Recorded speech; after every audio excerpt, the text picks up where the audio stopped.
Bismillahirrahmanirrahim. Assalamualaikum warahmatullahi wabarakatuh. Alhamdulillahi ala ihsanih wa syukru lahu ala taufiqihi wa amtinani. Asyhadu an la ilaha illallah wahdahu la syarika lahu ta'ziman li sya'ni wa asyhadu anna Muhammadan abduhu wa rasuluhu da'ila ridwani. Allahumma salli alaihi wa ala alihi wa ashabihi wa ikhwani. Ikhwan dan akhwat, para jamaah majelis ta'lim talibul ilm Rasulullah Epicentrum yang dirahmati oleh Allah Subhanahu wa taala. Kita melanjutkan pembahasan dari kitab Talbis Iblis, ya. Tentunya kita tidak bacakan semuanya karena ada perkara-perkara yang terlalu jelimet dan rumit, ya. Kita sampaikan perkara-perkara yang saya rasa perlu untuk kita ketahui dalam kehidupan kita sehari-hari, ya. Kita sampai pada pembahasan Talbis Iblis terhadap orang-orang yang berpendapat tentang reinkarnasi, ya, reinkarnasi. Kita tahu bahwasanya dalam Islam tidak dikenal dengan pemahaman reinkarnasi. Kita punya konsep tentang pembalasan yang konsep tersebut dijelaskan dengan gamblang dalam Al-Quran maupun hadis-hadis Nabi SAW, bahwasanya siapa yang berbuat di dunia ini, ya, maka ada pembalasannya. Pembalasannya terkadang dimulai di dunia, kemudian dilanjutkan di alam barzakh, dan yang paling kuat pembalasannya adalah di alam akhirat kelak.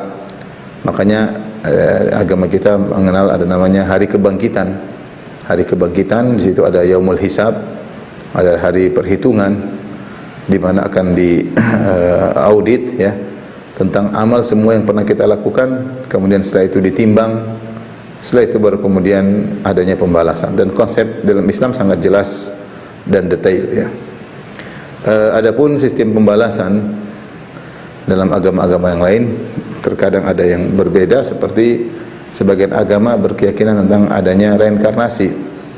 Reinkarnasi ini banyak tersebar di pemahaman di India, ya, yaitu meyakini bahwasanya seorang melakukan keburukan maka dia akan dibalas di dunia ini dalam kehidupan berikutnya. Jika dia melakukan kebajikan di masa kehidupan sekarang, maka dia akan meninggal, kemudian dibangkitkan atau dihidupkan kembali dalam kehidupan berikutnya dalam strata, dalam kondisi yang lebih baik, ya, dalam kondisi yang lebih baik. Jika dia di masa kehidupan sekarang dia berbuat keburukan, lantas dia mati, maka dia akan dibangkitkan atau dihidupkan dalam kehidupan berikutnya di dunia ini juga, namun dalam kehidupan yang sangat buruk, bisa jadi dalam bentuk hewan-hewan yang hina, ya. Yang menjadi bantahan secara sederhana bahwasanya namanya konsep pembalasan konsep pembalasan, seharusnya seorang sadar bahwasanya dia sedang dibalas, dan apa yang dia alami sekarang merupakan dampak dari perbuatan masa lalunya, sehingga dia merasakan pembalasan sekarang. Dia merasa bahagia karena dia tahu dulu saya pernah berbuat kebaikan, atau dia sekarang dalam kondisi tersiksa karena dia tahu dulu dia melakukan keburukan. Tapi kenyataannya kita sekarang di atas muka bumi ini, mungkin ada orang yang sudah reinkarnasi berkali-kali. Mungkin kalau menurut keyakinan mereka, mungkin saya sendiri sudah reinkarnasi entah berapa kali, dan tidak ada seorang pun dari kita yang pernah merasakan atau mengingat masa lalunya. Ketika tidak seorang pun mengingat masa lalunya, berarti konsep pembalasan tersebut tidak ada faedahnya. Konsep pembalasan tersebut tidak ada faedahnya. Namanya konsep pembalasan itu harusnya dia tahu tentang apa yang telah dia lakukan sebelumnya, sehingga dia merasakan dampaknya sekarang. Baru itu dikatakan sebagai konsep pembalasan yang benar. Adapun dia merasakan kehidupan sekarang kondisi buruk atau kondisi baik yang merupakan akibat perbuatan masa lalunya, sementara dia tidak ingat tentang masa lalunya, maka ini bukan konsep pembalasan yang tepat. Pemikiran reinkarnasi ini asalnya berasal dari India, kemudian menjalar sampai ke sebagian kaum muslimin, ya, yang terpengaruh, ya, sebagian kaum muslimin yang terpengaruh, ya. Al-Imam Ibnu Jauzi rahimahullahu taala, ya, menjelaskan di antara syubhat yang menjadikan sebagian orang berpendapat tentang reinkarnasi, yaitu kata beliau anna arbabat tanasukh, ya, dia menyebutkan perkataan Abul Qasim Al-Balkhi rahimahullah yang berkata, anna arbabat tanasukh lamma ra'aw alam al-atfal was-siba wal bahaim istahala indahum an yakuna alamuha yumtahanu bihi ghairuha. Jadi ketika pembesar-pembesar pemikir reinkarnasi melihat anak-anak ada yang kesakitan atau hewan-hewan yang kesakitan, ya, anak lahir dalam kondisi sakit padahal tidak punya dosa, gampangnya demikian, maka mereka berkata enggak mungkin sakitnya anak-anak ini adalah takdir dari Tuhan untuk menguji orang tuanya misalnya. Dia bilang enggak mungkin. Ini anak dalam kondisi sakit tentu akibat dari perbuatan dia dalam kehidupan sebelumnya. Anak ini sakit atau seorang dilahirkan dalam kondisi misalnya tidak sempurna tubuhnya, dia ini adalah akibat dari perbuatan sebelumnya. Sehingga dengan demikian dia mengatakan bahwasanya apa yang dialami oleh orang sekarang ini, anak-anak kecil sakit, padahal tidak punya dosa, atau anak kecil dilahirkan dalam kondisi sakit atau tidak sempurna tubuhnya, ini akibat dosa-dosa yang dilakukan sebelumnya. Sehingga dia menyimpulkan atau mereka menyimpulkan bahwasanya ada kehidupan sebelumnya yang dampaknya baru kelihatan sekarang. Nah, ini yang disebut dengan reinkarnasi. Disebut reinkarnasi, ya. Ini syubhat sederhana, ya. Apa namanya? Yang mereka katakan demikian, ya. Taib, mereka kemudian menjelaskan bahwasanya proses reinkarnasi yang mereka sebut ada beberapa tahapan. Jika seorang sudah meninggal dunia, maka dia akan masuk dalam suatu alam yang disebutkan oleh Ibnu Jauzi. Tentu konsep reinkarnasi ini tidak merupakan satu model masing-masing, karena yang berpendapat reinkarnasi ini banyak dan masing-masing punya konsep reinkarnasi sendiri-sendiri. Apa yang disampaikan oleh Ibnu Jauzi itu belum tentu sama dengan konsep reinkarnasi yang disampaikan oleh penganut-penganut agama yang lain atau yang disampaikan oleh orang-orang Islam yang terpengaruh dengan pemikiran reinkarnasi. Tetapi yang disampaikan oleh Ibnu Jauzi rahimahullahu taala, intinya bahwasanya jika seorang meninggal dunia, ya, maka dia akan berpindah pada alam yang lain, ya. Suatu alam yang sederhana, ya. Kemudian nanti intinya dia akan hidup kembali, ya. Ada penjelasan, ada beberapa tahapan, 4 tahapan, ya, tapi saya tidak sampaikan secara detail. Intinya dia akan mampir pada suatu alam tertentu, kemudian dia dilahirkan. Kalau dia jiwanya adalah jiwa yang baik, maka dia akan hidup kembali bercampur dengan cahaya matahari, makalah dia menjadi seperti sayur-sayuran, ya. Kemudian dimakan oleh, dia jadi sayur-sayuran dulu, dia ruhnya itu mampir di sayur-sayuran, kemudian dimakan oleh manusia, kemudian berubahlah dia, ruhnya masuk dalam manusia, kemudian dilahirkan kedua kali, ya, dilahirkan kedua kali, ya, melalui perut seorang wanita, kemudian lahirlah dia untuk kehidupan yang kedua kalinya, ya. Tergantung dia dulu baik atau tidak. Kalau dia baik, maka dia akan dilahirkan dalam kondisi orang yang stratanya baik, entah ekonominya baik, entah tubuhnya yang baik. Dan sebaliknya, kalau dia selama dalam kehidupan sebelumnya dia melakukan keburukan, ya, maka dia akan mampir di suatu alam tertentu, kemudian dia pun berubah menjadi serangga-serangga yang dimakan oleh hewan-hewan, maka ruhnya kemudian pergi ke hewan. Setelah itu hewan tersebut melakukan perkawinan, kemudian lahirlah dia melalui hewan yang lain, ya, hewan yang lain, ya.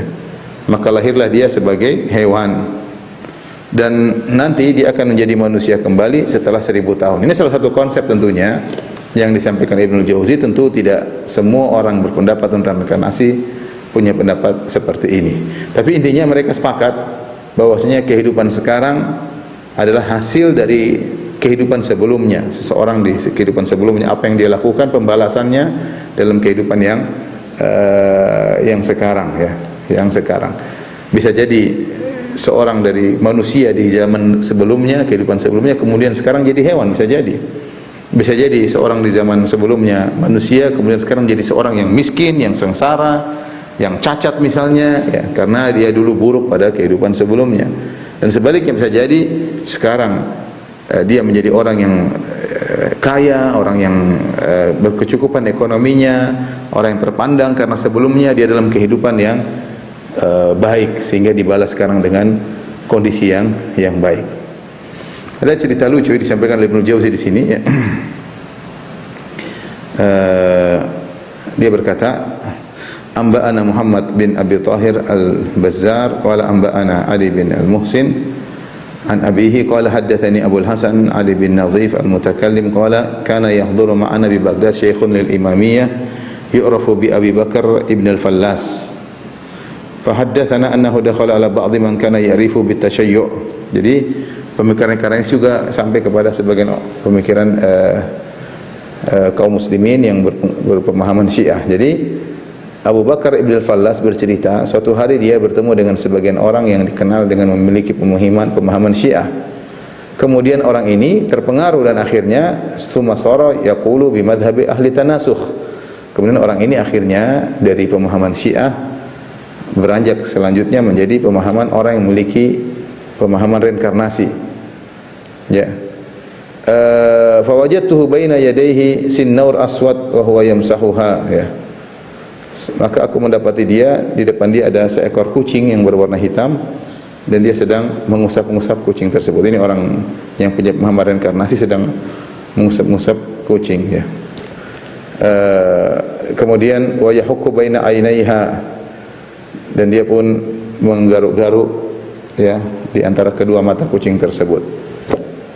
Wa ra'aituha wa ainuha tadma kama jarat adatus sananir bidzalik, ya. Maka aku melihat ketika digosok-gosok begini, maka kucing tersebut menangis, ada air mata keluar.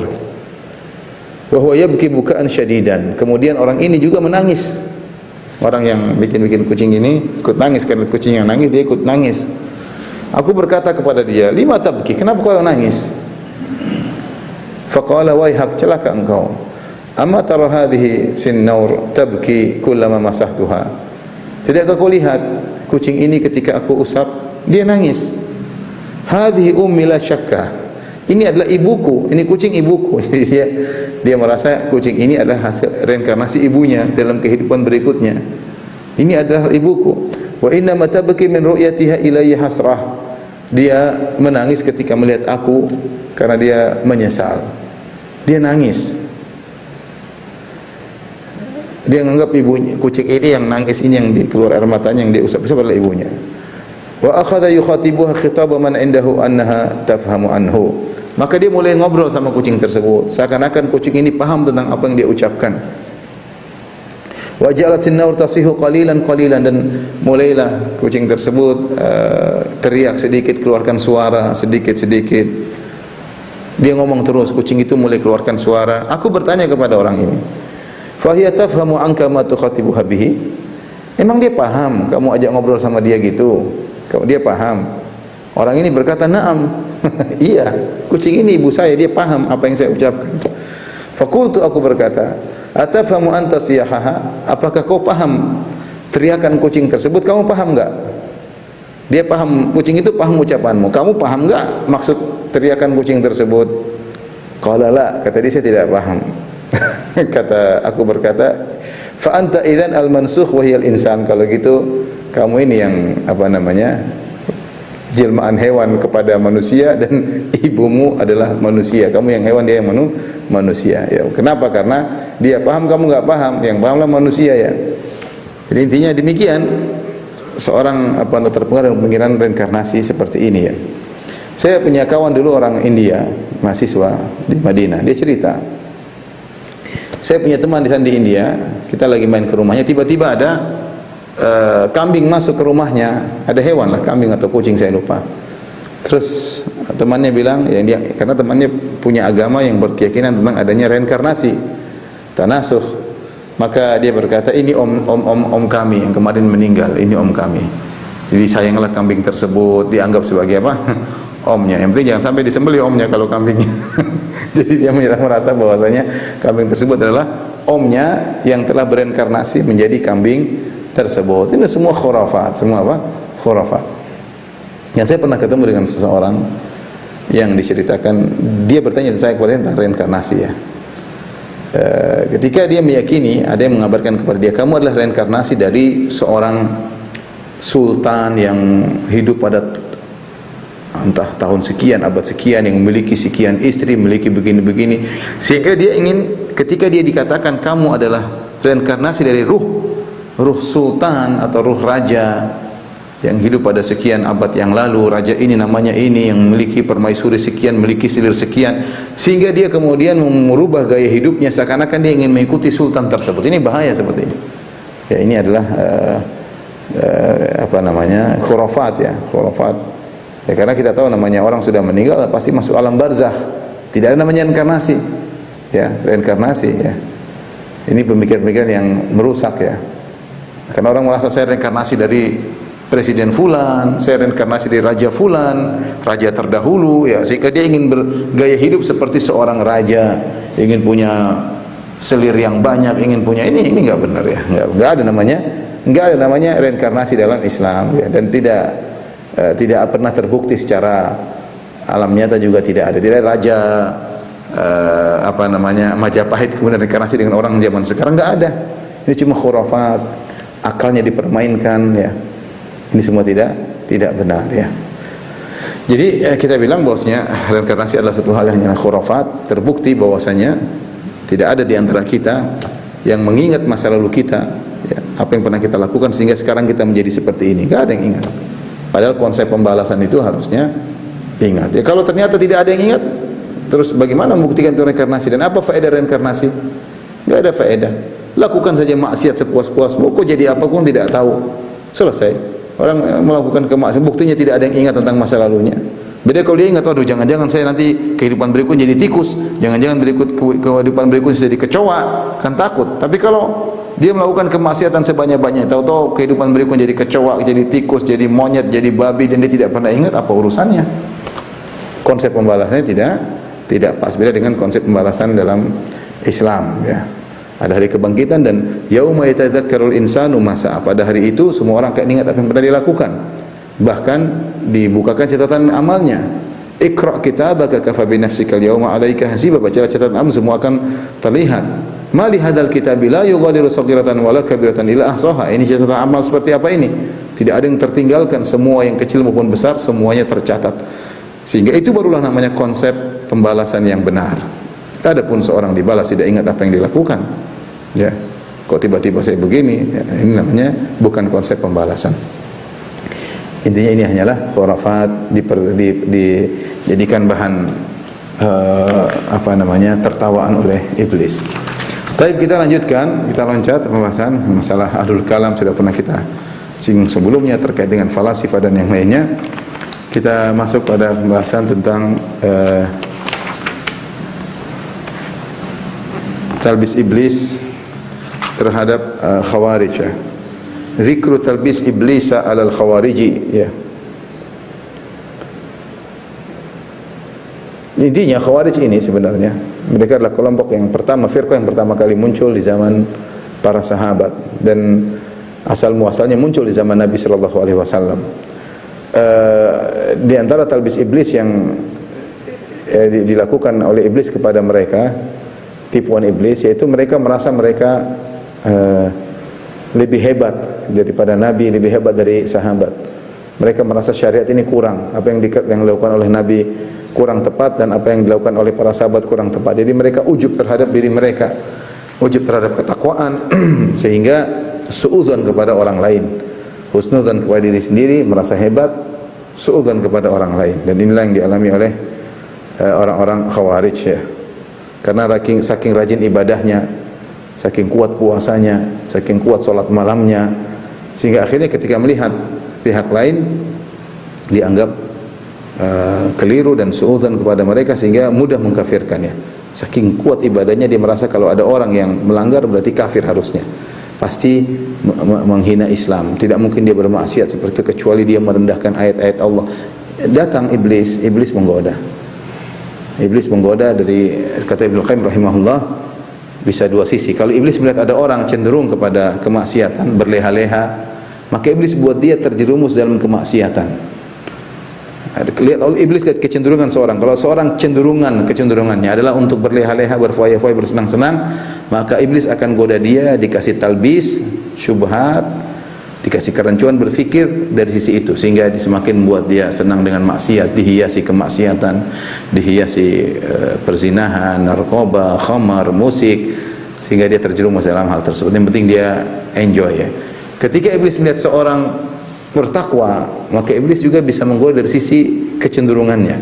Maka iblis menjerumuskan dia pada sikap gulu berlebih-lebihan, ekstrim dalam beragama, sehingga akhirnya dia sendiri rajin ibadah, rajin sholat malam, rajin puasa, sehingga dia mudah mengkafirkan orang lain ketika orang lain tidak melakukan apa yang dia lakukan. Karena dia menjadikan orang lain barometer seperti dia. Kalau saya yang begitu berarti saya menghina Allah. Kalau saya yang melakukan maksiat berarti saya tidak beriman kepada Nabi SAW. Maka dia generalkan orang lain terhadap dirinya, dia kiaskan orang lain terhadap dirinya, sehingga dia mudah mengkafirkan orang lain. Itu sisi kedua, inilah kecenderungan kuat dalam beribadah dijadikan kesempatan oleh iblis untuk menjadikan seorang ekstrim, berlebihan dalam beragama. Kata Ibnu Jauzi, awalul khawarij wa akbahum halan dzul khuwaisirah. Khawarij yang pertama kali muncul, yang paling buruk kondisinya adalah Dzul Khuwaisirah, nenek moyang Al-Khawarij ya. Artinya dia yang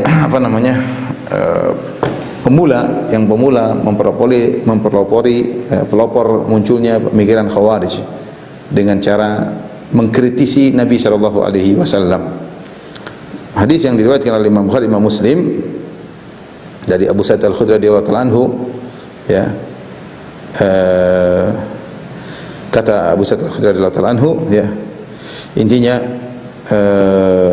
Rasulullah sallallahu alaihi wasallam membagikan harta ya kepada 4 orang, harta ghanimah ya, dibagikan kepada 4 orang, atau harta apa namanya,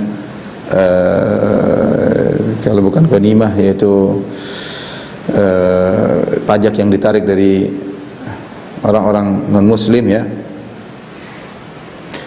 Di sini dibagilah oleh Nabi sallallahu alaihi wasallam ya kepada 4 orang ya.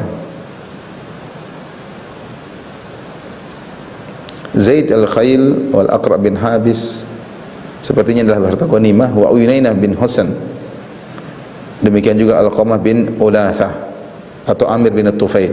Intinya Rasulullah bagi di antara 4 orang.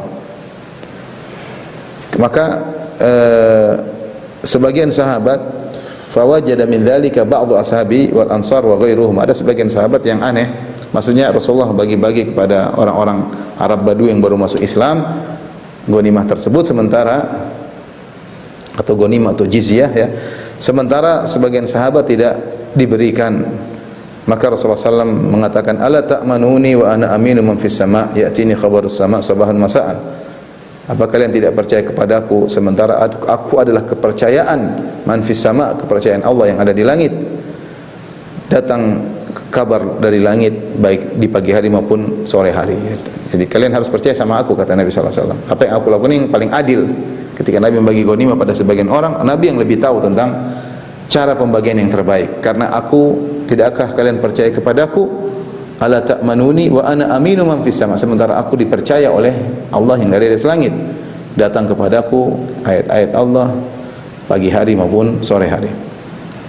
Kemudian ada orang satu tidak kuat, dia protes. Tsumma atahu rajulun ghairul ainain, datang seorang yang laki yang matanya cekung ke dalam, musyriful wajnatain, kemudian pipinya agak menonjol, nati'il jabhah, kemudian jidatnya agak, dahinya agak maju, kathal lihya, jenggotnya lebat, musyammirul izar, kemudian sarungnya dia apa namanya, dia gulung, mahlukur ra'as, rambutnya, kepalanya botak. Dia protes kepada Nabi, dia berkata, ittaqillah, wahai Muhammad, bertakwalah. Ittaqillah ya Rasulullah, wahai Rasulullah, bertakwalah. Dalam riwayat dia mengatakan, i'dil ya Muhammad, adillah engkau wahai Muhammad. Artinya kenapa kau cuma beri sama orang itu? Itu orang baru masuk Islam, kau bagi-bagi. I'dil ya Muhammad, adillah engkau wahai Muhammad. Dalam riwayat, ittaqillah, bertakwalah kepada Allah. Jadi Rasulullah ditegur suruh bertakwa, suruh adil. Farafa rasahu ilaihi, maka Rasulullah SAW angkat kepala lihat orang tersebut. Faqala, Rasulullah tegur dia, wa'ihak alaysa ahaqqun nasi an yattaqiyallah ana, Bukankah Allah orang yang paling utama untuk bertakwa kepada Allah adalah aku? Aku ini orang paling bertakwa, aku nabi. Orang tersebut cuek, thumma adbar, kemudian dia pergi. Khalid bin Walid ketika melihat kondisi seperti ini, beliau berkata, "Ya Rasulullah, ala adribu unuqahu?" Ya Rasulullah, bolehkah aku penggal kepala orang ini yang menyuruh Nabi untuk adil, menyuruh Nabi untuk bertakwa? Rasulullah SAW berkata, "Fala allahu yusalli." Siapa tahu dia salat, jangan. Faqala innahu rubba musallin yaqulu bil lisani ma laysa fi qalbihi. Khalid bin Walid berkata, "Ya Rasulullah, betapa banyak orang yang salat dia mengucapkan apa yang bukan dalam hatinya." Artinya dia mungkin kafir, ya Rasulullah. Salat aja tapi dalam hatinya enggak benar. Maka Rasulullah SAW berkata, "Inni lam umar an anquba an qulubin nas wala asyqa butunahum." Aku tidak diperintahkan oleh Allah untuk memeriksa hati manusia dan untuk membelah perut mereka. Aku tidak diperiksa untuk membuka dada manusia, untuk periksa hatinya bagaimana. Jadi Rasulullah mengatakan, aku disuruh menilai zahirnya. Siapa tahu dia salat. Tsumma nadhara ilaihi an-nabiy sallallahu alaihi wasallam wa huwa muqaffin. Rasulullah lihat dia sedang berjalan pergi. Kata Rasulullah SAW, "Innahu sayakhruju min dhi'i hadha qaumun yaqra'una al-Qur'an la yujawizu hanajirahum yamruquna min ad-din kama yamruqu min ar-ramiyah." Akan keluar di balik orang ini suatu kaum yang mereka membaca Al-Qur'an, ya, itu kaum yang menelusuri jejak orang ini, kaum yang baca Al-Qur'an tetapi Al-Qur'an tersebut tidak melewati kerongkongannya. Yamruquna min ad-din kama yamruqu min ar-ramiyah. Mereka akan keluar dari agama seperti anak panah yang menembus hewan buruan. Ketika memanah, anak panahnya tembus sebelah keluar tanpa ada bagian daging yang tersisa. Inilah awal Khawarij yang bertemu dengan Nabi SAW. Nabi tidak bertemu dengan Khawarij yang angkat pedang berperang. Itu muncul di zaman Ali bin Abi Thalib. Tapi di zaman Nabi, Rasulullah SAW bertemu dengan orang ini yang dia merupakan cikal bakal munculnya Khawarij, yang dia protes kepada Nabi dengan protes lisan, ya. "I'dil ya Muhammad, adilah engkau wahai Muhammad, engkau tidak adil." Orang ini namanya Dzul Khuwaisirah At-Tamimi. Dzul Khuwaisirah At-Tamimi, ya. Dia berkata, "I'dil, adilah engkau wahai Muhammad." Rasulullah SAW mengatakan, "Wa man ya'dil idza lam a'dil?" Siapa lagi yang bisa adil kalau aku tidak adil, terus siapa yang mau adil? Tapi dia cuek dan dia pergi meninggalkan Rasulullah sallallahu alaihi wasallam. Setelah itu muncul orang-orang Khawarij yang muncul di zaman Ali bin Abi Thalib. Kisahnya panjang tapi intinya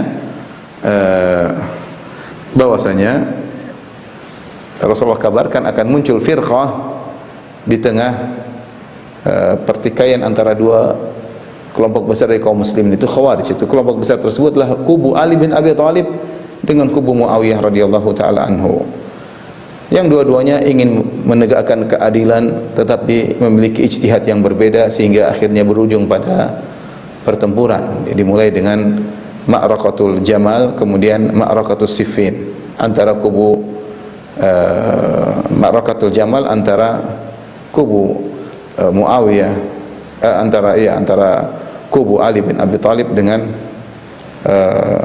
Ummul Mukminin Aisyah radhiyallahu taala anha, dan kemudian berlanjut setelahnya Ma'rakatul Siffin antara kubu Ali bin Abi Thalib dengan kubu Muawiyah radhiyallahu taala anhum ajmain. Secara sederhana intinya Utsman bin Affan radhiyallahu taala anhu dibunuh dengan kezaliman, dikepung rumahnya, tidak dikasih minum. Ya, ceritanya sangat tragis, sudah pernah saya sampaikan dalam pembahasan tersendiri.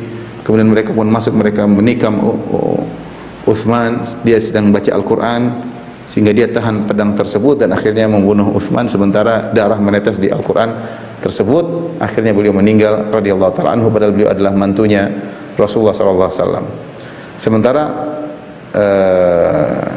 Utsman kerabatnya adalah Muawiyah radhiyallahu taala anhu. Sementara Muawiyah ketika itu jadi gubernur di negeri Syam. Akhirnya ketika Utsman meninggal dunia, diangkatlah khalifah yang keempat, yaitu Ali bin Abi Thalib. Ini kita cerita secara singkat. Ali bin Abi Thalib diangkat menjadi khalifah. Pembunuhnya banyak ketika itu. Ada yang mengatakan 2.000, 3.000 yang berkelompok komplotan untuk membunuh Utsman bin Affan. Sampailah kabar tentang kematian Utsman, ya, kepada Ummahatul Mukminin, yaitu Aisyah dan teman-temannya dan Ummahatul Mukminin yang lain. Sehingga Aisyah punya ide, karena orang bilang, "Aisyah, engkau suara pendapatmu didengar." Maka Aisyah kemudian berjalan dengan pasukannya ditemani oleh sebagian sahabat ya, untuk menuntut atau untuk berdiskusi tentang darah Utsman, karena Utsman telah dizalimi. Walhasil kemudian masuklah orang-orang Khawarij di tengah-tengah dua kubu yang besar, sehingga terjadilah peperangan disebut dengan Ma'rakatul Jamal ya, Ma'rakatul Jamal, karena Aisyah radhiyallahu anha naik di atas sebuah onta. Jamal maksudnya onta. Akhirnya peperangan selesai dan Ali bin Abi Thalib memuliakan Aisyah radhiyallahu taala anha, diantar kembali ke Madinah ya. Kemudian setelah itu belum selesai, berlanjut. Muawiyah radhiyallahu taala anhu tidak terima, menuntut agar Ali bin Abi Thalib segera menangkap orang-orang pembunuh Utsman bin Affan. Disinilah berbeda ijtihad. Muawiyah memandang bahwasanya pembunuh-pembunuh tersebut harus ditangkap. Ali berpendapat lain. Menurut Ali bin Abi Thalib tidak mungkin, karena mereka banyak, mereka ribuan, dan ribuan orang ini, jadi bukan memang yang eksekutornya mungkin beberapa orang, tetapi di balik eksekutor ini ada ribuan orang, dan ribuan orang ini berasal dari berbagai macam kabilah. Kalau dilakukan proses penangkapan, maka stabilitas negara bisa berubah, bisa berbahaya, karena akan terjadi pertumpahan darah, karena ribuan orang ini punya kabilah-kabilah. Kalau sudah terjadi peperangan, maka kabilah tadi akan membela. Akhirnya Ali berpendapat jangan dulu ditangkap sampai kondisi stabil, baru kemudian ukhtuliju, kemudian ditangkap satu demi satu. Caranya ini adalah ide Ali bin Abi Thalib. Namun hal ini tidak disetujui oleh Muawiyah. Ketika Muawiyah diminta untuk membaiat Ali, kata Muawiyah, saya tidak ingin jadi pemimpin. Kalian tahu Ali lebih afdal daripada saya, tetapi saya tidak akan baiat Ali kecuali dia menyerahkan pembunuh Utsman bin Affan. Bagaimana seorang khalifah dibunuh, dibiarkan begitu saja? Ya, Muawiyah tidak terima, dan saya adalah kerabat Ali, kerabat Utsman, dan saya berhak menuntut hal tersebut. Di sini terjadi ijtihad, perbedaan antara ijtihad Ali dan ijtihad Muawiyah. Kalau kita dalam melihat posisi keduanya, memang sulit bagi kita untuk mana yang lebih tepat. Intinya dua-dua punya ijtihad. Tetapi dalil dari Nabi sallallahu alaihi wasallam menyatakan bahwasanya Ali lebih dekat pada kebenaran ya. Dalam hadis Rasulullah SAW mengatakan akan keluar firqah yaitu Khawarij yang akan diperangi oleh aula ta'ifataini bil haqq. Yang akan memerangi Khawarij adalah kelompok yang paling mendekati kebenaran di antara dua kelompok. Ternyata yang memerangi Khawarij adalah kelompoknya Ali. Berarti antara Ali dan Muawiyah dua-duanya berijtihad, dua-duanya ingin mencari kebenaran, tapi yang lebih tepat adalah Ali bin Abi Thalib ya.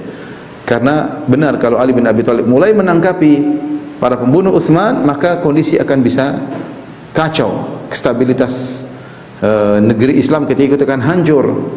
Karena sulit menangkap 2.000 orang atau 3.000 orang, ada yang mengatakan 4.000 orang, yang dibalik 4.000 orang ini banyak kabilah-kabilah, akan terjadi kekacauan luar biasa ya. Oleh karenanya, sementara Muawiyah menuntut harus, kalau enggak saya enggak akan membaiat. Terjadi namanya perang Siffin, perang dalam waktu yang lama. Akhirnya dan sahabat-sahabat sebagian meninggal dalam peperangan tersebut ya. Maka kelompok Muawiyah kemudian mengangkat pedang, menaruh mushaf di atas pedang, kemudian mereka minta untuk berhukum dengan hukum Allah Subhanahu wa taala. Akhirnya perang berhenti, perdamaian, maka masing-masing sepakat untuk mengirim perwakilan. Kelompok kubu Ali bin Abi Thalib mengirim Abu Musa al-Asy'ari, kelompok Muawiyah dari negeri Syam mengirim Amr bin As radhiyallahu taala anhum ajma'in. Maka diskusilah dan mereka menyerahkan keputusan kepada dua orang ini dari kubu Ali, Musa al-Asy'ari, Abu Musa al-Asy'ari, dari kubu Muawiyah adalah Amr bin As. Intinya setelah itu muncullah firqah Khawarij, yaitu orang-orang yang tidak setuju dengan perwakilan dua orang ini. Mereka berkumpul kalau tidak salah 12.000 orang ya. Kemudian mereka mengkafirkan Ali bin Abi Thalib, mereka mengkafirkan Muawiyah, mereka mengkafirkan Amr bin As dan Abu Musa al-Asy'ari, dan mereka mengkafirkan siapa yang setuju dengan keputusan dua orang ini. Kata mereka, inil hukmu illa lillah, berdasarkan ayat Al-Quran, sungguhnya tidak ada hukum kecuali hukum Allah Subhanahu wa ta'ala. Inilah orang Khawarij yang Rasulullah SAW kabarkan, hudatsaul asnan, mereka adalah anak-anak muda, sufahaul ahlam, mereka bodoh, kemudian yaqra'unal Quran, Mereka baca Quran namun mereka tidak paham tafsirnya. Mereka orang Arab, bahasa Arab tapi tidak paham tafsirnya. La yujawizu hanajirahum, baca Quran cuma di mulut saja, tidak masuk ke dalam hati mereka. Kemudian kata Nabi sallallahu alaihi wasallam, mereka keluar dari agama seperti keluarnya anak panah dari hewan buruan. Kemudian Nabi sallallahu alaihi wasallam mengatakan, yaqtuluna ahlal Islam wa yad'una ahlal authan, mereka membunuh orang-orang Islam sementara orang kafir mereka biarkan. Ciri-ciri mereka mudah mengkafirkan kaum muslimin. Kemudian ciri-ciri mereka rajin ibadah. Kata Nabi sallallahu alaihi wasallam, tahqiruna salatahum ma'a salatikum. Tahqiruna salatakum ma'a salatim. Kalian akan merasa minder, wahai para sahabat, kalau kalian bandingkan salat kalian dengan salat mereka. Mereka lebih rajin salat. Sampai disebutkan bahwasanya jidat mereka saking serius itu sampai terluka, sampai luka di jidatnya karena rajin ibadah. Wajah mereka putih karena pucat, karena sering salat malam dan sering berpuasa. Tahqiruna siyamakum ma'a siyamihim. Kalian akan merasa minder membandingkan puasa kalian dengan puasa mereka. Mereka lebih hebat. Orang Khawarij ini saking beragama yang ekstrim. Akhirnya mereka berkumpul, ya.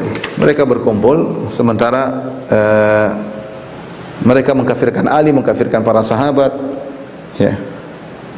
Maka orang datang kepada Ali melaporkan. Ibnu Abbas meriwayatkan, tatkala orang Khawarij, ya, memisahkan diri dari, jadi mereka asalnya di pasukannya Ali bin Abi Thalib. Asalnya mereka di pasukan Ali bin Abi Thalib radhiyallahu anhu. Kemudian mereka memisahkan diri.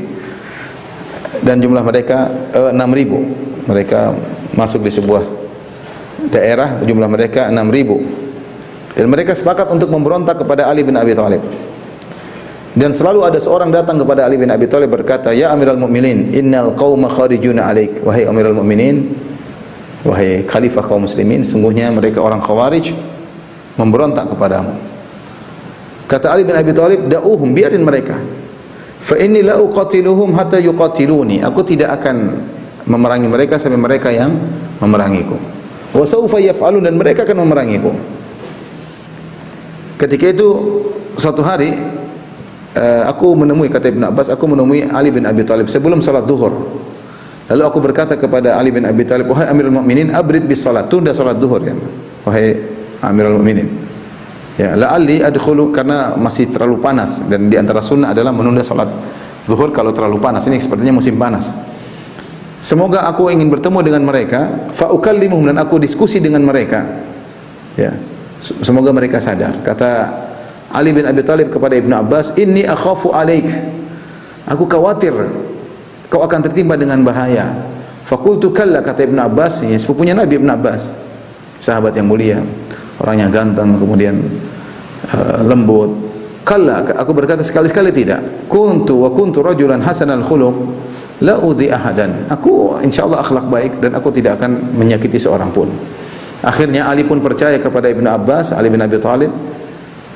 Kemudian diizinkan untuk bertemu dengan Khawarij. Kata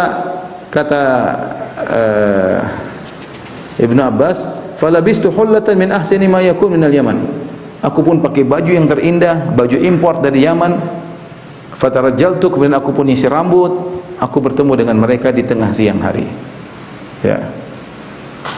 Fadakhaltu ala qaumin, aku bertemu dengan suatu kaum, lam araqat ashadda minhum ijtihadan. Aku tidak pernah melihat orang-orang yang paling berijtihad, bersungguh-sungguh ibadah seperti mereka. Sampai jidat mereka, dahi mereka ada lukanya karena saking sering sujudnya. Kemudian tangan mereka kepal karena sering rukuk dan sujud, ya. Kemudian baju mereka murahan, kemudian wajah mereka pucat karena sering salat malam, ya. Maka aku pun mengucapkan salam kepada mereka. Assalamualaikum, mereka menjawab, "Marhaban ya Ibni Abbas." Selamat datang wahai Ibnu Abbas, ya. Dalam riwayat yang lain mereka mencela, kenapa pakai baju bagus-bagus? Karena mereka sering jadi ibadah. Kata Ibnu Abbas, Nabi pun pakai baju yang bagus. Emang saya tidak boleh? Intinya demikian. Mereka bertanya, "Maja abika?" Apa yang buat kau kesip kemari wahai Ibnu Abbas? Mereka kenal ini sepupu Nabi sallallahu alaihi wasallam. Maka Ibnu Abbas berkata, "Ataitukum min indil muhajirin wal ansar." Aku datang dari sisi kaum muhajirin kaum ansar. Dan aku datang dari sisi menantu Nabi, maksudnya Ali bin Abi Thalib. Dan Al-Qur'an turun kepada mereka, kepada kaum muhajirin, kepada kaum ansar, dan kepada menantu Nabi sallallahu alaihi wasallam. Wa hum a'lamu bi ta'wilihi minkum, dan mereka lebih paham tentang tafsir Al-Qur'an daripada kalian wahai itu orang Khawarij maksudnya. Maka sebagian mereka berkata, la tukhasimu Quraisyan, jangan debat sama Ibnu Abbas, dia Quraisy, jangan debat sama dia. Sungguhnya Allah telah berkata, balhum qaumun khasimun, mereka orang Quraisy adalah orang yang suka berdebat, maksudnya orang Quraisy yang kafir ini, tapi mereka terapkan ayat ini kepada Ibnu Abbas. Padahal ketika Allah mengatakan balhum qaumun khasimun, mereka adalah kaum yang suka berdebat, maksudnya orang-orang Quraisy yang kafir, ya. Demikian mereka terapkan ayat tentang orang kafir diturunkan, dipraktekkan kepada orang Islam. Faqala itsnan aw thalatha la nukallimannahu faqultu hatu ma naqamtum ala sihri Rasulullah sallallahu alaihi wasallam. Mana ada 2 atau 3 yang kita akan ngobrol tentang engkau diskusikan.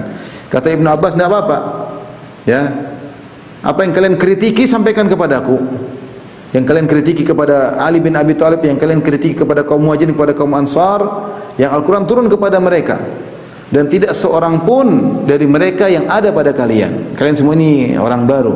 Mereka orang-orang lama, kaum Ansar, kaum Muhajirin, mereka lebih ngerti tentang Al-Qur'an. Kata mereka, kami ingin diskusi dengan tentang 3 perkara. Kata mereka 3 perkara kami diskusi. Qultu hatu, sebutkan perkara tersebut. Kata mereka yang pertama, kenapa Ali bin Abi Thalib menjadikan manusia sebagai hakim dalam urusan Allah? Padahal Allah berfirman, inil hukmu illa lillah, hukum itu milik Allah. Kenapa milih Abu Musa al-Asy'ari dan perwakilan Ali dan Amr bin As perwakilan Muawiyah untuk memastikan, memutuskan hukum? Padahal hukum harus kembali kepada hukum Allah. Ya. Bagaimana kondisi orang-orang sementara Allah telah berfirman, inil hukmu illa lillah, tidak ada hukum kecuali hukum Allah. Taib. Kata Ibnu Abbas, ini satu. Protes yang kedua apa? Kritik yang kedua. Adapun yang kedua kata mereka, sungguhnya dia telah berperang. Dia berperang dan ketika dalam perang Jamal, ya. Namun dia tidak menawan orang-orang yang diperangi. Dia tidak menawan, dia tidak mengambil ghanimah. Kalau yang diperangi tersebut dalam perang Jamal tersebut adalah kaum mukminin, maka tidak boleh diperangi. Kalau mereka kafir, kenapa tidak diambil ghanimahnya? Kedua. Jadi Ali ini tidak paham syariat, kata mereka. Ali bin Abi Thalib telah berperang melawan pasukannya Aisyah radhiyallahu anha dalam perang Jamal. Kalau mereka beriman, kenapa diperangi? Kalau mereka kafir, kenapa tidak diambil ghanimah dan tidak ditawan wanita-wanitanya? Kata Ibnu Abbas, taib, ini yang kedua. Yang ketiga apa? Ali bin Abi Thalib, ya, dia telah menghapus dari tulisannya ketika diskusi dengan Muawiyah, kesepakatan. Muawiyah bilang, kau belum jadi Amirul Mukminin bagi kami, jangan tulis Amirul, tulis Ali bin Abi Thalib. Ya, maka akhirnya Ali bin Abi Thalib bukan nulis dari Amirul Mukminin, tapi dari Ali bin Abi Thalib. Amirul Mukmininnya dia hapus agar bisa diskusi dengan Muawiyah radhiyallahu ta'ala anhu. Maka orang-orang Khawarij berkata, kalau dia bukan Amirul Mukminin, berarti dia Amirul Kafirin. Kalau dia bukan pemimpin kaum mukminin, kenapa dia hapus? Berarti dia pemimpin kaum kafirin. Kata Ibnu Abbas, 3 kritikan. Ada yang lain enggak? Cuma 3 ini? Iya, cuma 3. Maka Ibnu Abbas bantah satu persatu. Lihat, ini butuh orang alim untuk berdebat dengan ahlu syubhat. Syaitan telah masuk dalam benak mereka, meniupkan syubhat dalam diri mereka. Maka Ibnu Abbas berkata, aku akan bacakan ayat kepada kalian di mana dan kalian membantah syubhat kalian yang pertama. Mereka mengatakan, kenapa Ali bin Abi Thalib memilih menyerahkan hukum kepada para lelaki sementara Allah berfirman, inil hukmu illa lillah, tidak ada hukum kecuali hukum Allah. Ya. Sungguhnya Allah Subhanahu wa taala telah menjadikan para lelaki sebagai hakim dalam permasalahan yang kurang dari 1/4 dirham, yaitu harga kelinci, yaitu firman Allah, la taqtulus sayda wa antum hurum. Ya. Janganlah kalian dalam masalah apa namanya? Umrah, janganlah kalian membunuh berburu sementara kalian sekarang ihram. Wa man qatala minkum muta'ammidan fajazaa'u mithla ma qatala minan na'am yahkumu bihi dzawa adlin minkum. Yahkumu bihi dzawa adlin. Jadi kata Allah, kalau ada pembunuhan, bukan pembunuhan, ketika orang sedang apa namanya? Umrah, dia tidak boleh berburu. Kalau dia berburu, maka dia harus bayar denda. Denda tersebut yang menentukan nilainya, yahkumu bihi dzawa adlin minkum, ya. Jadi yang 2 orang yang adil untuk menentukan apa yang harus hukumannya. Jadi Allah menyerahkan kepada 2 orang yang adil untuk menilai. Lihat, di sini Allah menyuruh untuk 2 orang lelaki menentukan suatu permasalahan. Kemudian ayat yang lain, Allah juga menyuruh lelaki untuk berhukum urusan lelaki dan istrinya. Kata Allah, wa in khiftum shiqaqa bainihima fab'athu hakaman min ahli wa hakaman min ahliha. Kata Ibnu Abbas, Allah berfirman, kalau kalian khawatir berpisah antara suami dan istri, maka masing-masing mengirim utusan. Dari pihak keluarga lelaki mengirim utusan, pihak wanita mengirim utusan untuk berdiskusi. Ya, ini sama, Allah menyerahkan hukuman kepada manusia. Maka aku bertanya kepada kalian, mana yang lebih penting? Hukum lelaki dalam urusan rumah tangga atau hukum lelaki dalam urusan darah kaum muslimin? Kalau ini saja untuk masalah harga hewan kelinci dan untuk supaya suami istri tidak berpisah, boleh. Apalagi dalam urusan darah kaum muslimin, bukan lebih utama untuk berdamai? Diamlah mereka. Mereka tidak bisa menjawab. Adapun syubhat kalian yang kedua, kalian mengatakan Ali bin Abi Thalib memerangi suatu kaum, kalau mereka mukmin kenapa diperangi, kalau mereka kafir kenapa tidak ditawan dan tidak diambil ghanimahnya? Maka Ibn Abbas mengatakan yang terjadi adalah peperangan Ali dengan Ummul Mukminin Aisyah. Taib, siapa yang berani menjadikan Aisyah sebagai wanita tawanan? Siapa? Menjadi budak wanita. Siapa yang berani? Sementara Aisyah adalah istri Nabi sallallahu alaihi wasallam, an-nabiyyu aula bil mu'minina min anfusihim wa azwaju ummahatuhum. Dan istri-istri Nabi adalah ibunda-ibunda kaum mukminin. Memang Ali berani, kalau Ali menang kemudian Ali berani menjadikan Aisyah sebagai wanita, budak wanita. Mereka diam, tidak bisa jawab. Yang ketiga, adapun Ali bin Abi Thalib menghapus nama Amirul Mukminin, ini pernah dilakukan oleh Nabi sallallahu alaihi wasallam. Ketika Nabi sallallahu alaihi wasallam diskusi dalam perjanjian Hudaybiyah, pihak musyrikin mengatakan jangan tulis Muhammad Rasulullah, tapi tulis Muhammad bin Abdillah, sehingga Rasulullah dihapus oleh Nabi sallallahu alaihi wasallam. Ali menghapus Amirul Mukminin, apa masalahnya? Akhirnya di antara mereka ada yang sadar, ya. 2000 di antara mereka kemudian bergabung kembali dengan pasukan Ali bin Abi Thalib. Tinggal 4000, maka kemudian terjadi peperangan di situ. Ali setelah itu Ali, tapi sebelumnya Ali tidak memerangi. Mereka yang mulai dahulu. Kemudian akhirnya mereka tetap saja ngeyel dan mereka bertemu dengan Ali dan mereka mengatakan hendaknya kau bertobat. Tidak ada hukum kecuali hukum Allah Subhanahu wa taala. Bertobatlah dari dosa-dosamu, ya. Intinya mereka tetap meyakini Ali bin Abi Thalib sebagai orang kafir, ya. Baik. Di tengah perjalanan orang Khawarij, ya, mereka bertemu dengan seorang bernama Abdullah bin Khabbab. Jadi Ali belum perangi mereka karena mereka belum menumpahkan darah, tapi mereka sudah kumpul 4000 orang. Orang Khawarij ketemu dengan salah seorang namanya Abdullah bin Khabbab. Mereka berkata, "Hal sami'ta min abika hadithan yuhaddithu an Rasulillah sallallahu alaihi wasallam?" Apa kau pernah mendengar hadis dari ayahmu, dari Rasulullah sallallahu alaihi wasallam? Kata Abdullah bin Khabbab, "Iya, aku mendengar Rasulullah sallallahu alaihi wasallam menyampaikan, ayahku menyampaikan dari Nabi sallallahu alaihi wasallam." Kata Rasulullah sallallahu alaihi wasallam, "Annahu dzakara fitnah." Itu Rasulullah SAW menyebut tentang fitnah. Al-qa'idu fiha khairum minal qa'im, yang duduk dalam musim fitnah lebih baik daripada yang berdiri. Wal qa'im fiha khairum minal mashi, yang berdiri lebih baik daripada yang berjalan. Wal mashi fiha khairum minal sa'i, yang berjalan menuju fitnah lebih baik daripada yang berlari menuju fitnah. Fa in adrakta dzalik, kata Nabi, kalau kau bertemu dengan fitnah tersebut, fakun abdallahil maqtul, jadilah engkau hamba Allah yang terbunuh, jangan kau menjadi orang yang membunuh. Artinya kalau sudah fitnah terjadi pertikaian antara kaum mukminin, orang mukmin dengan orang mukmin, maka jangan kau yang membunuh. Kalau kau terbunuh enggak ada masalah. Orang-orang Khawarij berkata, engkau mendengar hadis ini langsung dari bapakmu, dari Nabi sallallahu alaihi wasallam? Kata Abdullah bin Khabbab, iya benar, saya dengar dari bapakku Khabbab bin Arad. Maka mereka pun bawa dia, kemudian diletakkan di pinggir sungai, kemudian disembelih. Kan kau bilang, katanya Rasulullah bilang sebaiknya menjadi orang yang terbunuh. Ini sekarang musim fitnah, maka baik kami bunuh engkau. Akhirnya dia pun meninggal dan lehernya tergantung, ya. Kemudian mereka melihat ada ummu waladihi, yaitu budak wanitanya yang lagi hamil, maka dibelah perutnya, kemudian dibunuh, ya. Akhirnya sampailah kabar kepada Ali bahwasanya Abdullah bin Khabbab telah dibunuh, ya. Maka Ali pun menuntut mereka. Kata Ali bin Abi Thalib, "Akhriju ilaina qatila Abdullah bin Khabbab." Qatila Abdullah bin Khabbab. Wahai orang-orang Khawarij, serahkan kepada kami pembunuh Abdullah bin Khabbab. Mereka berkata, kulluna qatalahu, kami semua yang bunuh mereka. Kami semua yang bunuh dia. Tidak semuanya, semua kami bunuh dia. Fanadahum salatan. Ali berteriak lagi 3 kali, sampai 3 kali. Serahkan pembunuh Abdullah bin Khabbab. Mereka bilang, kita semua bunuh dia. Yang bunuh dia kita semua. Akhirnya Ali berkata, dunakumul qaum, perangi mereka. Maka akhirnya terjadilah pertempuran.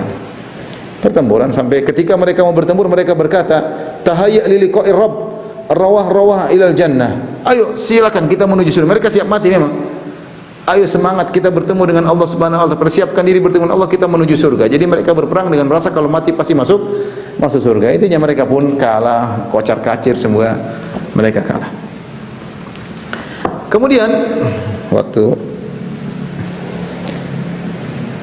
kayaknya waktu sudah masih berlanjut, kita selesaikan sebentar ya tentang Khawarij ya. Kemudian suatu hari setelah Khawarij kabur, ternyata masih ada sisa-sisa Khawarij. Di antara sisa-sisa Khawarij ada 3 orang yang bernama Abdurrahman bin Muljim, kemudian Al-Buraq bin Abdullah dan Amr bin Bakr At-Tamimi. 3 orang ini berkumpul ya di Mekah dan mereka bersepakat, berjanji, kita akan bunuh 3 orang. 3 orang, satu masing-masing bunuh 1. Ali, Muawiyah dan Amr bin As. Kata Abdurrahman bin Muljim, saya akan bunuh Ali. Ya, saya akan bunuh Ali. Al-Buraq berkata, saya akan bunuh Muawiyah. Amr berkata, saya akan bunuh Amr bin As. Jadi masing-masing bagi tugas di bulan Ramadan. Di bulan Ramadan, maka mereka pun berpisah, satu pergi ke Kufah, satu pergi ke Mesir, satu pergi, pokoknya mereka ingin bunuh 3 orang tersebut. Satu pergi ke negeri Syam. Ketemu di Mekah, bikin kesepakatan untuk bunuh 3 orang ini. Yang satu pergi ke Kufah untuk bunuh Ali bin Abi Thalib, satu pergi ke Syam untuk bunuh Muawiyah, satu pergi ke Mesir untuk bunuh Amr bin As. Akhirnya Abdurrahman bin Muljam berhasil membunuh Ali ketika Ali bin Abi Thalib ya untuk salat subuh. Sebelum salat subuh maka dia pun tikam Ali bin Abi Thalib di kepalanya sampai tembus ke otaknya.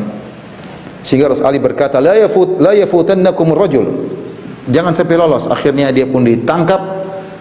Kemudian putrinya Ali, Ummu Kulthum, berkata, ya adullah, ya qatalta Amirul Mukminin, kau membunuh Amirul Mukminin. Kata Abdurrahman bin Muljim, aku tidak membunuh kecuali ayahmu. Kata Ummu Kulthum, semoga ayahku dalam kondisi baik-baik saja. Kata Abdurrahman bin Muljim, demi Allah aku telah memberi racun kepada khanjarku itu, kepada pisauku itu selama sebulan. Artinya ayahmu pasti mati. Karena ini racun sudah sebulan, saya siapkan sebulan ya. Akhirnya Ali bin Abi Thalib meninggal dunia. Ketika Ali bin Abi Thalib meninggal dunia, akhirnya Abdurrahman bin Muljam, perhatikan orang Khawarij ini, akan dibunuh.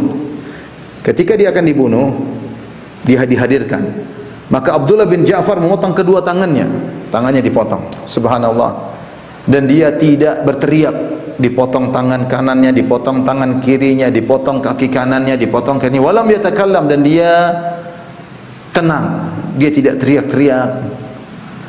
Kemudian matanya dikasih besi yang dipanaskan dan dia tidak teriak. Dan dia tetap baca Al-Quran, Iqra bismi rabbikal ladzi khalaq, khalaqal insana min alaq, sampai surat Al-Alaq selesai. Sementara matanya mengalir darah ya. Akhirnya mau dipotong lidahnya, maka dia pun ketakutan. Kenapa kau takut ketika mau dipotong lidahmu? Dia mengatakan, akrah an akuna fid dunya mawatan la adkurullah. Aku tidak mau meninggal dalam kondisi tidak berzikir kepada Allah. Subhanallah, lihat. Ini Khawarij ya. Dipotong tangan dia tidak tahu, yang penting dia berzikir terus. Sedang disiksa berzikir kepada orang yang melihat akan terpesona, menyangka ini wali Allah Subhanahu wa taala, padahal ini penghuni neraka jahanam, kilabu ahli nar, anjing-anjing neraka ya. Tapi kalau lihat bagaimana dia akan meninggal dunia, berzikir melulu. Subhanallah. Padahal pembunuh Ali bin Abi Thalib radhiyallahu taala, akhirnya dia pun dibunuh ya. Ini adalah orang Khawarij yang kata Nabi sallallahu alaihi wasallam, Khawarij kilabu ahli nar. Khawarij adalah anjing-anjing penghuni neraka Jahannam. Artinya mereka masuk neraka dalam kondisi yang sangat mengenaskan. Ada yang mengatakan tubuh mereka dijadikan anjing, ada yang mengatakan mereka dalam kondisi terburuk sebagaimana anjing kondisinya buruk.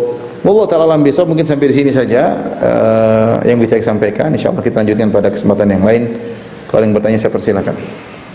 Baik. Jazakumullah khairan Ustazna, ilmu dan apa yang saya sampaikan barakallahu fiik Ustaz. Ana izin untuk bertanya jawab Ustaz. Ya.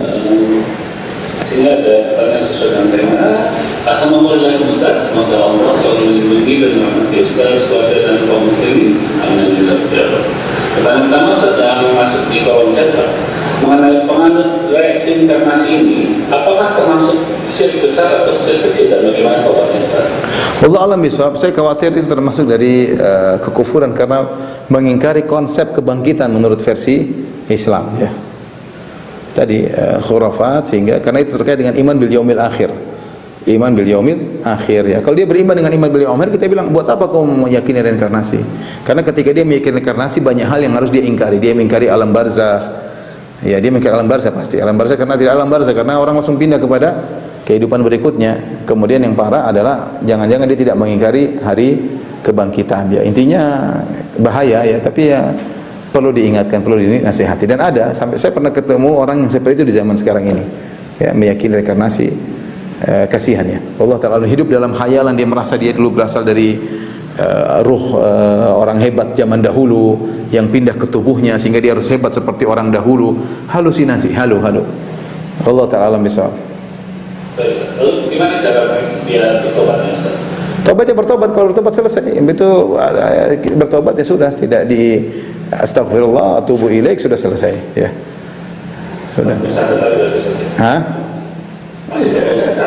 Mau syahadat juga boleh, enggak ada masalah. Asyhadu an la ilaha illallah, mudahkan insyaallah. Yang penting bertobat ya. Baik. Satu hal kalau itu Ustaz. Pertanyaan selanjutnya Ustaz, apakah Khawarij ini masih ada di Indonesia sampai sekarang ini? Bagaimana mengenali dan menghindari mereka Ustaz? Khawarij, Nabi Rasulullah mengatakan akan muncul terus sampai hari kiamat. Bahkan nanti mereka akan menjadi pengikut Dajjal. Jadi Khawarij ulama setiap kali muncul dipatahkan dan dia akan muncul terus sampai hari kiamat. Jadi akan datang silih berganti ya. Ciri-ciri Khawarij adalah mudah mengkafirkan kaum muslimin secara akidah, mereka mudah mengkafirkan. Kedua, eksekusi, mereka benar-benar bunuh. Kalau takfiri mudah mengkafirkan banyak. Sebagian kelompok-kelompok bid'ah punya yang tidak berbaiat kepada imamnya kafir. Orang-orang Syiah juga mengkafirkan orang-orang sunnah. Tapi yang mengkafirkan dan eksekusi, itulah Khawarij. Dari sisi ini maka sebagian ulama mengatakan orang-orang Syiah juga Khawarij karena mereka membunuh sunnah di negeri mereka. Mereka kafirkan, mereka bunuh. Sebagian juga orang yang mudah membom sana sini, mereka juga mengkafirkan kemudian mereka eksekusi. Jika terkumpul pada mereka dua sifat ini, mudah mengkafirkan dan langsung mudah eksekusi, maka itu ciri-ciri Khawarij apapun namanya, dimanapun berada. Allah Ta'ala alam bisawab. Baik, jazakallahu khairan Ustaz. Pertanyaan selanjutnya Ustaz, apakah sombong itu termasuk talbis iblis? Apa? Sombong Ustaz. Sombong? Iya. Semuanya iblis yang semuanya iblis, jadi apa namanya, jadi kambing hitam. Karena kita tidak tahu, namanya kita melakukan kemaksiatan itu ada dua, bisa eksternal, bisa internal. Eksternal sudah sampaikan itu iblis dan bisikan-bisikan. Internal kita sendiri punya jiwa yang buruk. Maka Rasulullah mengatakan, wa na'udzubillahi min syururi anfusina, kami berlindung kepada Allah dari keburukan jiwa-jiwa kami. Demikian juga doa Rasul ajarkan, Allahumma alhimni rusdi wa qini syarra nafsi. Ya Allah, ilhamkanlah kepadaku petunjuk pada diriku dan jagalah aku dari keburukan jiwaku. Kita sendiri punya keburukan jiwa. Sombong itu bisa jadi dari eksternal, bisa jadi internal. Seorang berusaha membersihkan dirinya dari kesombongan. Wallahu ta'ala alam bisawab. Ya, iblis biasa saja membuat kita terpedaya. Kamu tuh hebat, padahal kita enggak hebat. Kamu tuh begini lihat orang, padahal enggak. Padahal seperti kita banyak, lebih dari kita juga banyak. Kita jadi tertipu oleh iblis karena iblis membisikkan kamu hebat, kamu begini. Akhirnya kita jadi sombong. Padahal yang seperti kita banyak, yang lebih dari kita juga lebih banyak. Baik Ustaz. Jazakallahu khairan Ustaz. Masih boleh berapa pertanyaan lagi? Boleh dua pertanyaan. Baik Ustaz. Dan satu selanjutnya Ustaz, dan membacakan, apabila di zaman ini seorang dibunuh oleh Khawarij, apakah dia mati syahid? Dan apakah Khawarij akhirnya masuk surga karena masih muslim? Mohon nasihat. Mudah-mudahan jika dia berjuang di jalan Allah Subhanahu wa taala dan dia bersabar, mudah-mudahan dia mati syahid. Adapun Khawarij, pendapat yang lebih tepat, mereka tidak keluar dari Islam dan dia masih statusnya muslim, tidak kafir ya. Sebagaimana pendapat para ulama, dan kalau orang muslim suatu saat akan masuk surga meskipun disiksa terlebih dahulu. Allah Ta'ala bisa. Pertanyaan terakhir. Baik Ustaz ya. Oke. Karena sekarang ini banyak suami terkena fitnah wanita. Ibas yang dilakukan suami tidak biasanya yaitu kasar dan kaku terhadap istri dan anak-anaknya. Apakah hal ini juga terkena habis iblis? Iya, semuanya yang bikin cewek-cewek itu iblis semua yang membuat mereka pamer tubuh mereka. Tapi saya katakan tadi semua maksiat dari dua perkara, yaitu dari iblis dan juga dari faktor internal. Dan di antara program iblis adalah memperdaya manusia, menipu daya manusia agar membuka auratnya. Makanya Allah mengatakan, ya bani Adam, la yaftinannakumus syaitanu kama akhraja abawaykum minal jannah yanzi'u anhuma libasahuma liyuriyahuma sawatihima. Wahai anak-anak Adam, janganlah kalian terfitnah oleh iblis sebagaimana iblis telah berhasil memfitnah nenek moyang kalian. Iblis membuka baju mereka berdua. Jadi di antara program iblis agar bagaimana seorang bisa membuka auratnya. Dan banyak wanita yang seperti itu, merasa kalau terbuka auratnya maka semakin terhormat, semakin terpandang, semakin tenar, sehingga mereka hobi buka aurat. Nah, ketika mereka hobi buka aurat, ya laki-laki senang melihat. Dua-duanya, iblis juga membisikkan, la uzain lahum fil ard, aku akan menghiasi maksiat, ya, menghiasi maksiat kepada manusia, ya. Sehingga akhirnya dia melihat kayaknya ini, akhirnya tergoda melihat kecantikan orang lain, sehingga istrinya jadi kelihatan jelek, tidak lagi. Sungguhnya dia merasa dapat kebahagiaan melihat yang haram, tapi padahal dia tidak bahagia. Dia hanya merasakan kelezatan sesaat, kemudian dia merasakan penderitaan. Ada kawan saya telepon, bilang, Ustaz gimana? Saya bilang, kau lihat cewek percuma. Kau lihat cewek cantik, lebih cantik dari istrimu, kau hanya ngiler, tidak bisa kau cicipi, percuma. Itu istri orang. Itu cewek orang, kau tidak bisa cicipi. Buat apa ngelihat ngiler doang? Bukankah semakin tersiksa? Iya, semakin tersiksa. Tersiksa pertama kau tidak bisa mencicipinya, tersiksa kedua kau hambar terhadap istrimu. Maka orang yang mengumbar pandangannya akan dicabut imannya dari perlahan-perlahan dari hatinya. Seorang beristighfar kepada Allah Subhanahu wa taala agar dikembalikan kebahagiaannya. Wallahu ta'ala bisawab. Demikian, wabillahi taufiq. Assalamualaikum warahmatullahi wabarakatuh. Waalaikumsalam warahmatullahi wabarakatuh. Jazakallahu